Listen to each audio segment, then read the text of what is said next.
Hello મિત્રો, જય શ્રી કૃષ્ણ બધા જ મિત્રોને। આજે આપણે બનાવીશું મસાલા બ્રિંજલ।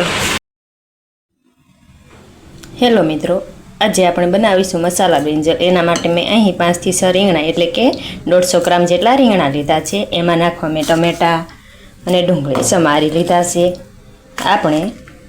તેમાં આપણે આખા ધાણા, લાલ મરચાં, મીઠા લીમડાના પાન, આપણા બધા જ રેગ્યુલર મસાલા અને મેથીનો ઉપયોગ કરીશું।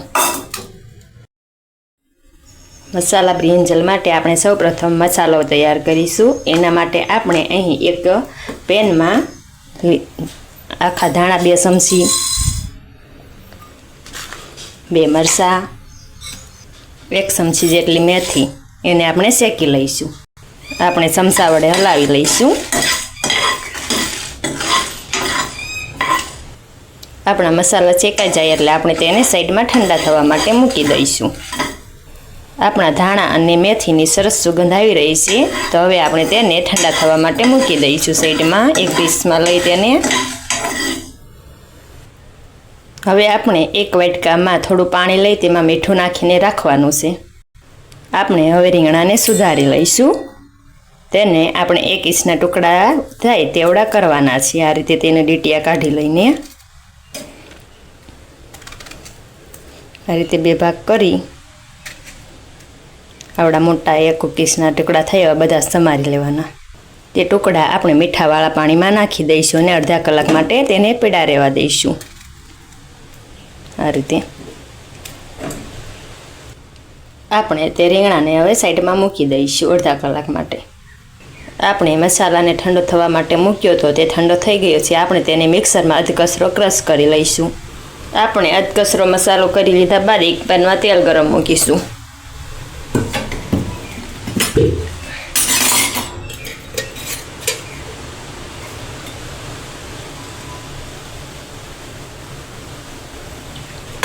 એક થી 2 ચમચી જેટલું મોટી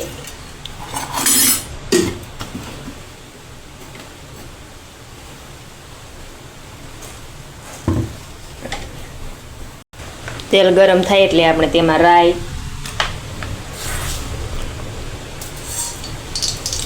એક ચમચી રાઈ, પોણી ચમચી જીરું,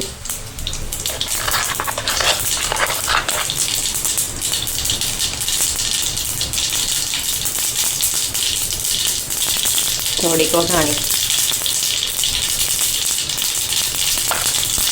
અને આપણે તેમાં હળદર નાખી દઈશું। હવે આપણે તેમાં ડુંગળી નાખી દઈશું।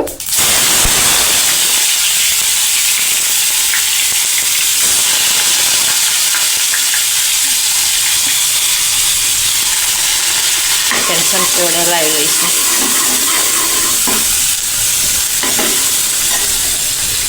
મેં ડુંગળીમાં થોડું પાણી નાખ્યું હતું એટલા માટે તેના સાટા ઉડ્યા। તમે અગાઉ ડુંગળી સુધારીને રાખો તો તેમાં થોડું પાણી નાખો એટલે ડુંગળીની દુર્ગંધ ન આવે।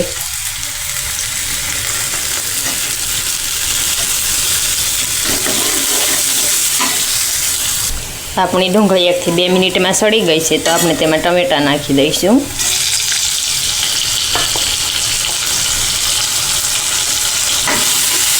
તેને હલાવીને મિક્સ કરી લઈશું અને સડવા દઈશું સારી રીતે।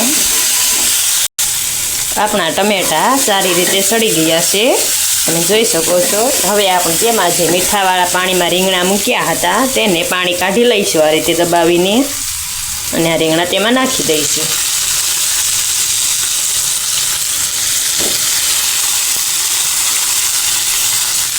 આપણે તેને સારી રીતે હલાવીને મિક્સ કરી લઈશું। હવે આપણે તેમાં સ્વાદ અનુસાર મીઠું નાખી લઈશું।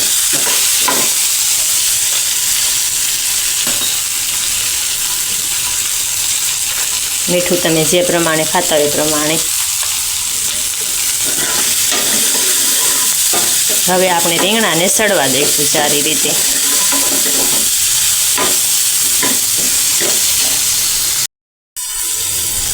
આપણા રીંગણા સારી રીતે સડી ગયા છે, તો આપણે તેમાં જે અધકચરો મસાલો તૈયાર કર્યો હતો તે તેમાં નાખી દઈશું મિક્સરમાં આ રીતે। તેને સારી રીતે હલાવીને મિક્સ કરી લઈશું.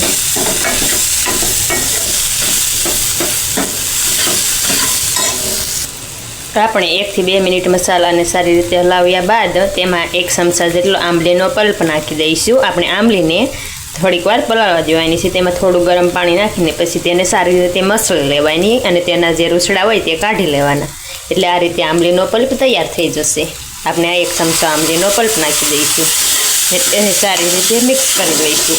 હવે આપણે તેમાં રસા માટે પાણી નાખી દઈશું ને સારી રીતે ઉકળવા દઈશું. આપણે તેમાં મીડિયમ રસો રહે એટલું પાણી નાખવાનું છે. આપણે તેમાં વધારે પાણી નાખીશું જેથી તે સારી રીતે ઉકળે અને તેમાં બળી જાય. એટલા માટે આપણે થોડું વધારે પાણી નાખવાનું. પછી તેને તમે સારી રીતે પાકવા દઈશો એટલે તે મીડિયમ રસો થઈ જશે.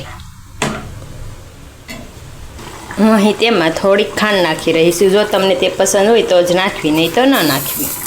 મેં આંબલીનો પલ્પ અને ટમેટાં બંને નાખ્યા છે એટલા માટે હું થોડીક નાખી રહીશું. અને જો તમે વધારે તીખું ખાતા હોય તો લાલ મરચું નાખી શકો છો. હું અહીં તેમાં કાશ્મીરી લાલ મરચું નાખી રહી છું. તમે કોઈ પણ નાખી શકો.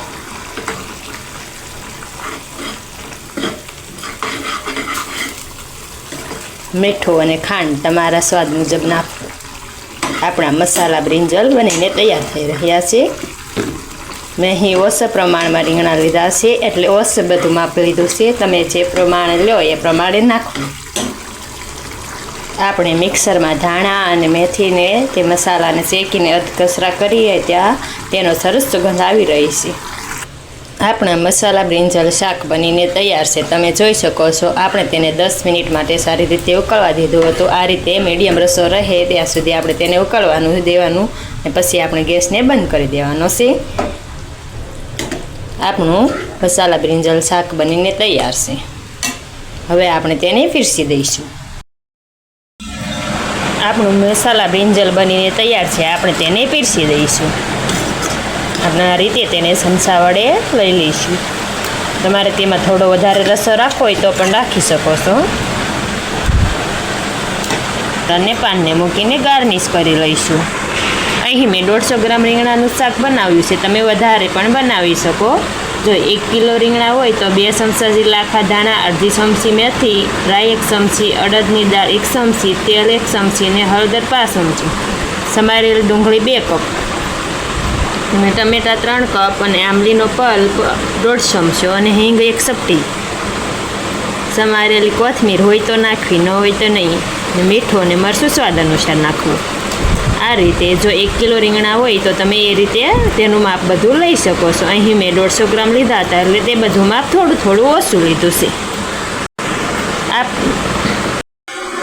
આપણું મસાલા બ્રિંજલ શાક બનીને તૈયાર છે. તમે જોઈ શકો છો. આવી જ મારી અવનવી વાનગીઓ જોવા માટે મારી ચેનલ રસોઈનો કર્યાવરને લાઇક, શેર અને સબસ્ક્રાઈબ કરી લેજો.